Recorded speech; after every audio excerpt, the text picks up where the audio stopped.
Bueno, buenas noches, muchas gracias por la invitación a dar más bien un punto de vista sobre lo que está pasando desde mi área, que es el tema de la economía, pero también desde el punto de vista político, filosófico, moral, si es que hay moral.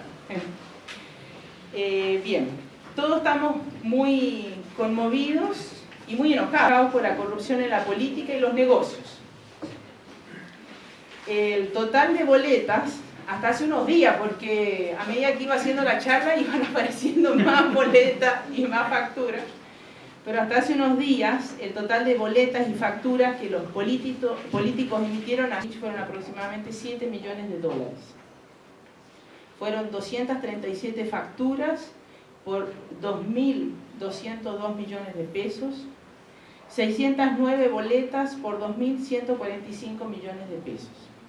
En total, entonces, son 4.347 millones de pesos. Si lo dividimos a 600 pesos está el dólar, ¿no es cierto? Si dividimos esa cifra en 600 pesos nos da los 7 millones de dólares. La pregunta que yo me hice, no sé si ustedes también se hicieron esa pregunta, es ¿por qué el señor Ponce Lerú? ¿Ustedes sabían que el señor Ponce Lerú es el dueño de Soquimich? ¿Sí? Julio Ponce Lerú. La pregunta que uno se hace, ¿por qué este señor, dueño de Soquimich, financió a todos los políticos, tanto de izquierda como de derecha? De todo el espectro político, ¿no es cierto? Financió a todos. ¿Por qué financió? La pregunta que yo me hice es, ¿qué favores quería él de ellos? Entonces, yo en esta charla voy a dar mi opinión, mi interpretación de lo que él estaba pagando. ¿Se entiende? Bien. Y yo diría que son dos grandes temas. Uno, creo yo, que él quería que no se revisaran las privatizaciones que se realizaron en la época de la dictadura militar. En Chile, así como en muchos países latinoamericanos, durante los años 80, se privatizaron muchas empresas públicas. Una de ellas era Soquimich. Soquimich era una empresa del Estado. Así como era Entel, ¿se acuerdan? Entel era una empresa del Estado, IANSA era una empresa del Estado, el INACAP era una empresa del Estado, Chilectra era una empresa del Estado, Endesa era una empresa del Estado, y así siguiendo. Todas esas empresas se privatizaron en Chile en la década de los 80. ¿Y de qué modo se privatizaron? ¿Saben ustedes cómo se hicieron las privatizaciones en Chile? Se hicieron con un sistema que se llamaba capitalismo popular. Todos iban a ser capitalistas. Se le vendió el cuento a la gente, así lo creo yo, se le vendió el cuento a la gente del capitalismo. Todos iban a ser capitalistas, todos iban a ser accionistas. Entonces, ¿qué se hizo? Las personas tenían todas las personas, ¿no es cierto? Ustedes saben que cuando uno trabaja, uno tiene el derecho a la indemnización o el desahucio, que es 1 mes por año, máximo 11 meses, que antes eran indefinidos. Ahora es máximo 11. Bueno, entonces a las personas se les decía, mira, por tu desahucio te vamos a dar acciones de la empresa. ¿Ya? Entonces a ti te despedían de la empresa, no te pagaban tu indemnización, sino que tú tenías esas acciones. Por lo tanto, tú eras accionista, ¿ya? Eras capitalista. Entonces con ese sistema se privatizaron todas las empresas. Y todas las personas que trabajaban en esas empresas eran accionistas de esas empresas. Pero evidentemente muchas de esas personas no sabían lo que era tener acciones, porque una acción, ustedes saben lo que es una acción, es un papel. Es un papel que dice que tú tienes tantas acciones de esa empresa, no es más que eso. ¿Ya? Inclusive a veces que uno no tiene ese papel. Bueno, entonces se privatizaron de ese modo, ¿y qué pasó? Que hay algunos que son un poquito más, que tienen más relaciones, no necesariamente tienen ellos el dinero, pero tienen relaciones con gente que sí tiene el capital y sí tiene el dinero. Bueno, uno de ellos era el señor Ponce Lerú. Entonces este señor Ponce Lerú se consiguió capitales y le compró las acciones a todos los trabajadores de esa empresa. Por lo tanto, él quedó como dueño de Soquimich. Va a hacerlo muy en breve, en 5 minutos. Uno puede indagar más. Hay un libro que voy a leerles, un extracto del señor Manuel Salazar, que el libro se llama ¿Cómo se hizo millonario Ponce Lerú? Si ustedes pues lo quieren ver más en detalle. Dice: privatización. El 18 de marzo de 1983, Soquimich fue inscrita como sociedad anónima abierta y el 29 de julio, siendo aún miembro del directorio de Soquimich, Julio Ponce Lerú, como gerente general de la empresa Kochi, una empresa del holding japonés Kowa, adquirió 670 acciones de Soquimich a 325 pesos, el precio más bajo que tuvieron esos papeles.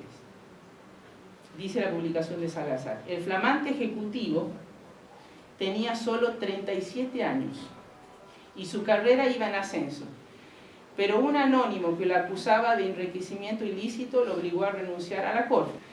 Ponce Lerú, presidente, en 1986, Soquimich pasó definitivamente a manos privadas. Durante el primer semestre de 1987, Soquimich había sido la segunda empresa con más utilidades en el país, cercana a los 40 millones de dólares. El 24 de septiembre de ese año, Ponce Lerú ya era presidente del directorio. En todos los países latinoamericanos se hicieron estas revisiones, se revisaron las privatizaciones, y en muchos países estas privatizaciones se revirtieron. Por ejemplo, los servicios públicos, que son el agua, que son la electricidad, las comunicaciones, volvieron a mano del Estado, porque estamos hablando de servicios públicos, de servicios básicos que necesitan las personas. Bolivia, por ejemplo, recupera el agua. Muchas veces que nosotros en Chile nos creemos más, ¿no es cierto?, más inteligentes, que somos más desarrollados que nuestros vecinos. Bueno, nuestros vecinos revisaron todas las privatizaciones. En Chile no se revisó ni una privatización.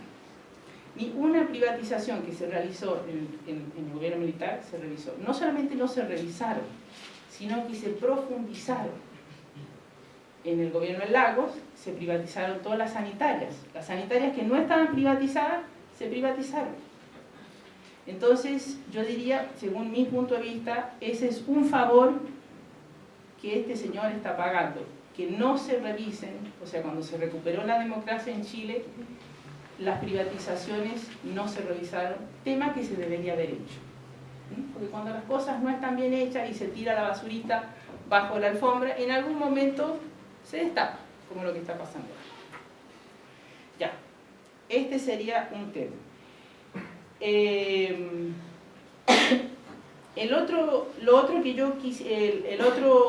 Mi otra interpretación es por qué él está pagando estos favores políticos, es que él no quería que se investigaran las operaciones cascadas. ¿Escucharon algo de eso, no? De las operaciones cascadas. Vamos a tratar de entenderlas, porque en realidad es bien complejo, pero así hizo también mucha platita. Platita como platita nuestra, de los fondos de pensiones. Eso, que él no quería que se investigaran las operaciones cascadas que hizo, y que significó que los fondos de pensiones, o sea, la plata que a todos nosotros, la mayoría de acá ustedes trabajan, ¿no es cierto? Los que estudian la noche, yo sé que la mayoría trabajan, y trabajan con contrato, y a ustedes todos los meses les descuentan el de la AFP, ¿no es cierto? Bueno, esa platita que nos descuentan todos los meses, las AFP las invierten en empresas, ¿ya?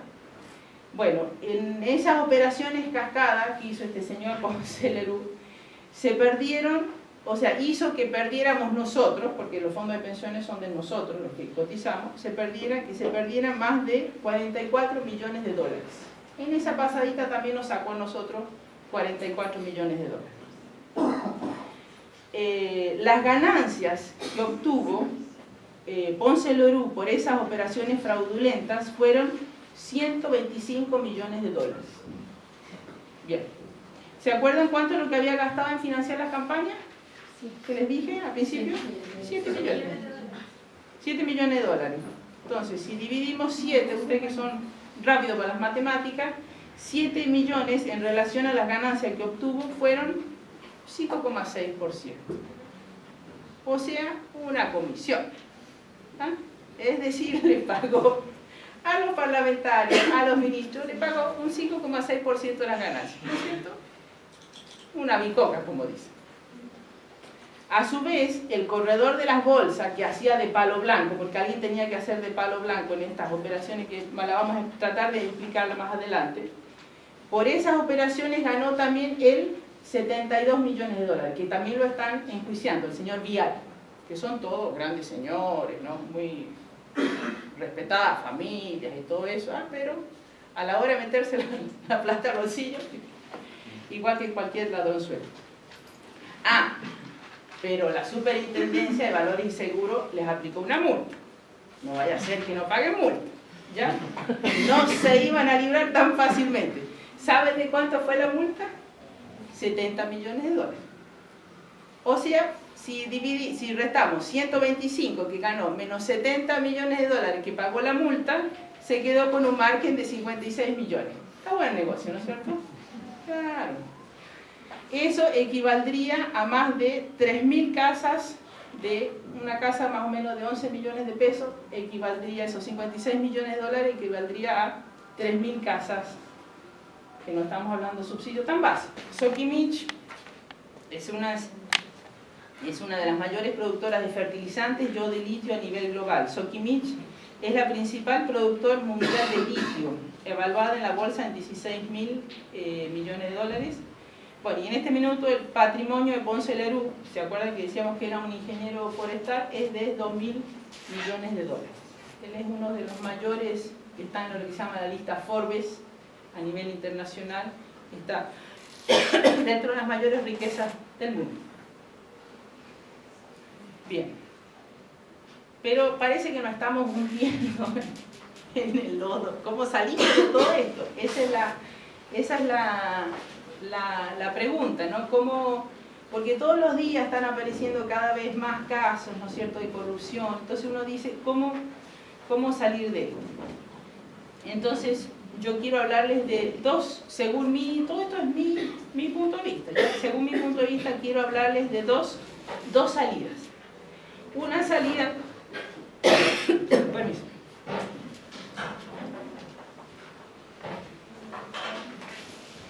Una salida sería una salida política, que creo yo que es muy necesaria en Chile, que es la necesidad de hacer una asamblea constituyente. En muchos países latinoamericanos se hizo una asamblea constituyente, se revisó la constitución, se la cambió, y en Chile es necesario, ahora es como, no queda otra salida, es como que hay que armar nuevamente la cancha, ¿no? Hay que armar un nuevo marco político-social, redefinir los derechos fundamentales, que son la salud, la educación, la previsión, darles otro enfoque. En Chile, todas esas cosas, todo lo que es salud, todo lo que es educación, todo lo que es previsión, es negocio. Entonces, eso no puede ser. No hay problema que uno haga un negocio, pero hacer negocio con esos temas es complicado. Entonces, ese es un tema que habría que ver en Chile, y entonces yo diría que el tema de la Asamblea Constituyente es el tema, es la salida que se necesita para el tema político. Y en lo personal, yo creo que cada uno de nosotros tenemos una responsabilidad en todo esto. Por eso yo les decía, ¿qué pasaría con ustedes si les dicen, hazme una boletita y yo te paso 5 millones de pesos? No pongamos 15, pongamos 2 millones. La pensaríamos, ¿no es cierto? Aunque sea fraudulenta o no, la pensaríamos. Y ese es el punto. Entonces lo primero que quiero decir acá, porque mucha gente dice es una crisis moral la que hay, ¿no es cierto? O de moral. Entonces yo más bien diría que no es una crisis moral, sino que es una moral que está en crisis. ¿Y cuál creo yo que es esa moral la que está en crisis? Creo yo que es la moral que nos ha impuesto este sistema neoliberal. Según esta moral, lo más importante es el dinero. ¿Sí? Para esta moral, el dinero es todo. El dinero es gobierno, es ley, es poder. Es básicamente subsistencia. pero además es el arte, es la filosofía y es la religión. Nada se hace sin dinero, nada se puede sin dinero. No hay relaciones personales sin dinero, no hay intimidad sin dinero y aún la soledad reposada depende del dinero. Pero la relación con esa verdad universal es contradictoria. La mayoría no quieren ese estado de cosas. Estamos pues ante la tiranía del dinero. Una tiranía que no es abstracta porque tiene nombres, representantes, ejecutores. Ejemplo, Julio Ponce Lerdo. Entonces, dentro de esa moral nos han enseñado que hay que ser pragmáticos. ¿Es así o no? Eso de ser solidario, idealista, no, es una estupidez. ¿Es así o no? Lo que hay que ser es ser realista, es ser pragmático. ¿Pero qué es ser pragmático? Les voy a leer un pequeño extracto, no un libro completo, un pequeño extracto de una diputada humanista que se llamaba Laura Rodríguez, que estuvo muy poquito, pero que fue bien interesante y que, bueno, ella falleció de cáncer después, ¿no? Pero dejó acá algunas cosas en un libro que es bien lindo que se llama ¿A quién quiere escuchar?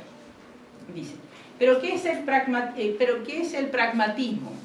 ¿Cómo lo definió ella? Me pareció bien interesante. Es no tener ideales, es estar dispuesto a traicionar esos ideales, es una suerte de transacción entre el futuro y el presente. ¿Hasta dónde se está dispuesto a transar? Es curioso cómo ahora se dignifica esa palabra que en otras épocas se llamó oportunismo. Hoy ya no hay oportunistas, sino pragmáticos. ¿Cuál es la carta de presentación de un pragmático? Se trata de alguien que afirma no estar confundido por esas nubes del idealismo y dice estar con los pies en la tierra.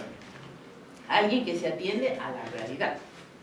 Es una suerte de consejero sobre qué hacer en cuanto a lo más conveniente, lo más oportuno, lo más práctico en cada coyuntura. Es un coyunturalista. Con este punto de vista resulta fácil justificar cualquier traición con tal de salir a flote. Si alguien le replica que eso no era lo que él pensaba hace media hora atrás, él dirá que las cosas han cambiado, lo cual es cierto. Y hay que hacer lo más conveniente, lo cual no es cierto. Pero lo más conveniente ¿para quién? Como si lo conveniente fuera algo universal cuando en realidad se trata de una particular conveniencia. O sea, lo que le conviene a él, nada más. Bueno, entonces, de esa moral, de los pragmáticos, del egoísmo, del individualismo, del, como yo lo llamaría, del cómo voy a ir, o de lo que me conviene. Esa es la moral. Y esa moral es la que está en crisis. Entonces, según mi punto de vista, yo creo que ese cambio hay que empezar por cada uno de nosotros. O sea, cada uno de nosotros es importante que se revise cómo relaciona eso que estamos hablando.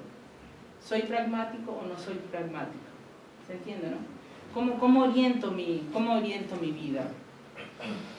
Porque uno siempre está esperando como que cambien las autoridades, que las autoridades tienen que ser distintas, ¿no? Como que uno siempre está enfocado hacia arriba, que es arriba que la cosa tiene que cambiar. Pero en realidad somos cada uno de nosotros.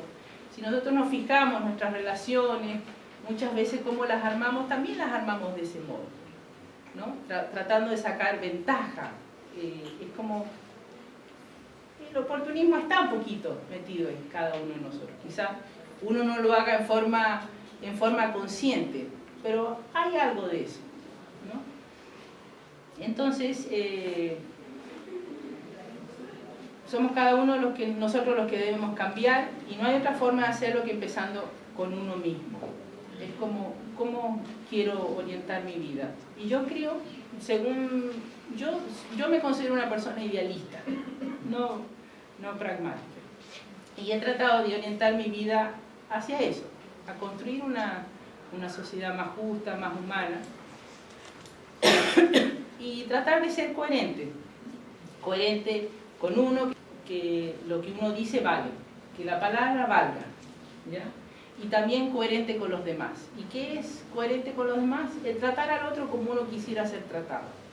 Entonces, si uno intentara, no es fácil, si uno intentara orientar su vida en esa dirección, yo creo que las cosas podrían andar mejor. Eso es lo que tenía para contarles hoy.